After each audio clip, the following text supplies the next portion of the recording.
आप सोच रहे होंगे 9 रूप तो देवी के होते हैं, फिर बहू? भाई बहू भी तो लक्ष्मी का रूप है। तो जब बहू के पैर पड़ने से घर में समृद्धि आती है तो और क्या क्या होता है, जरा देखिए। रामलाल और श्यामलाल 2 भाई थे।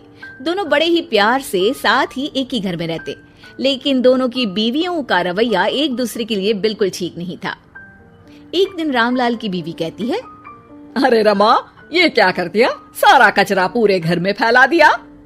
माफ करना दीदी, मैंने रखा तो एक ही जगह था, लेकिन हवा इतनी तेज चली कि उड़ गया। अभी उठा देती हूँ। हाँ हाँ जल्दी करो। और एक बात, अब भाई साहब से बोल देना कि 2 रसोई कर ले। पता तो है मेरा बेटा सोहन बड़ा हो गया है, अब लड़की वाले भी आने लगे हैं, तो उसकी शादी हो ही जाएगी इस साल।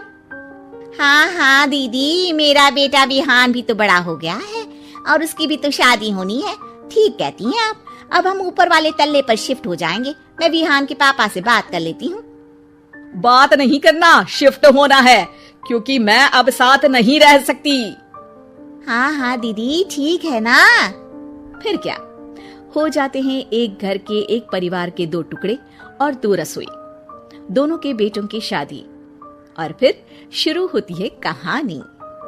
अरे मेरी बहू तो ढेर सारा दहेज लाई है। ये देखो, बड़ा टीवी, एसी, कार और गहने भी। दीदी ये तो बहुत अच्छा है, लेकिन है कहाँ आपकी बहू? अब वो सो रही है, थोड़ी रिजर्व टाइप की है ना, अपने ही कमरे में रहती है और ज्यादा बात भी नहीं करती।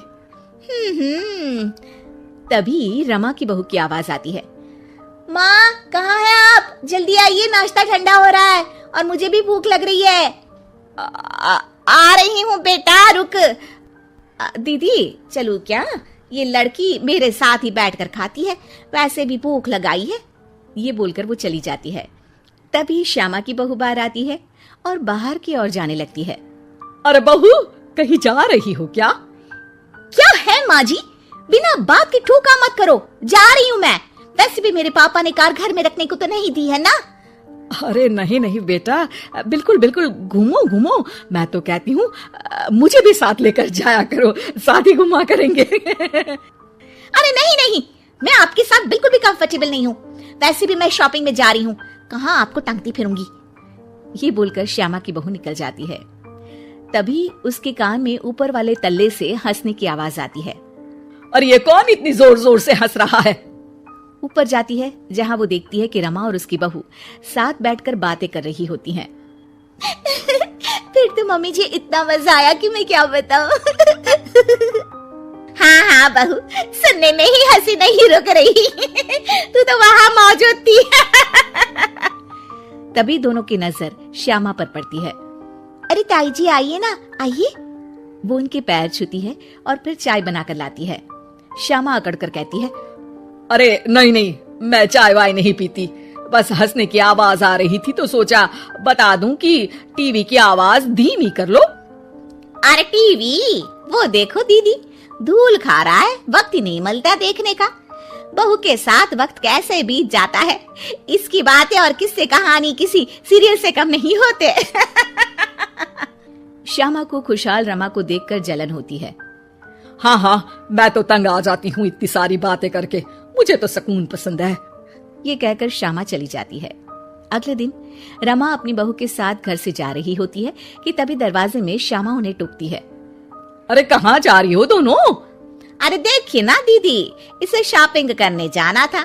मैंने कहा अकेली चली जा, तो कहने लगी मम्मी जी आप घर में अकेले बोर हो जाओगे ना, आप भी चलो हमारे साथ। अरे अब इस उम्र में तू कहाँ घूमेगी? अब देखते हैं दीदी, जहाँ ये लड़की घुमा दे। अब मेरी बहू भी कल गई थी कार चलाकर। हाँ। तभी रमा की बहू कहती है, ताई जी मुझे तो कार चलानी नहीं आती, लेकिन हाँ इस सुहाने मौसम में मम्मी जी को स्कूटी की सैर करा देती हूँ। श्यामा का मुंह बंद हो जाता है। वो अपने कमरे में चली जाती है, जहाँ उसकी बहू बैठकर अकेली टीवी देख रही होती है। बहू तू भी कुछ बातें किया करना, मैं अकेले अकेले बोर हो जाती हूँ। तो क्या मैं यहाँ आपको एंटरटेन करने आई हूँ? देखिए मम्मी जी, मैं तो सिर्फ ये कहना चाहती हूँ कि ये टीवी मेरे पापा ने दी थी, तो ये टीवी कल तक मेरे कमरे में लग जानी चाहिए, समझिए आप। ये बोलकर वो वहां से चली जाती है। श्यामा सोच लेती है कि वो अब ये सारी बातें अपने बेटे को बताएगी। शाम को उसका बेटा जब घर आता है, अरे देख बेटा, तेरी बीवी सारा दिन अपने कमरे में रहती है, न बात करती है न चित। मैं बूढ़ी सारा दिन भूत की तरह अकेली घूमती रहती हूँ घर में। अरे माँ, मैं क्या बोलूं? मैंने कई बार उसे बोला कि सबके साथ उठा बैठा करो, हंसा बोला करो और मिलकर रहो, लेकिन वो कहती है कि उसका मन ही नहीं करता। अरे क्यों मन नहीं करता है? ऐसा क्या हो गया?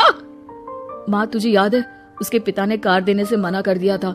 कहा था कि उनके पास पैसे नहीं है, साथ ही तेरे सामने हाथ भी जोड़ा था। लेकिन कैसे तूने उसके पिता के साथ बुरा व्यवहार किया था।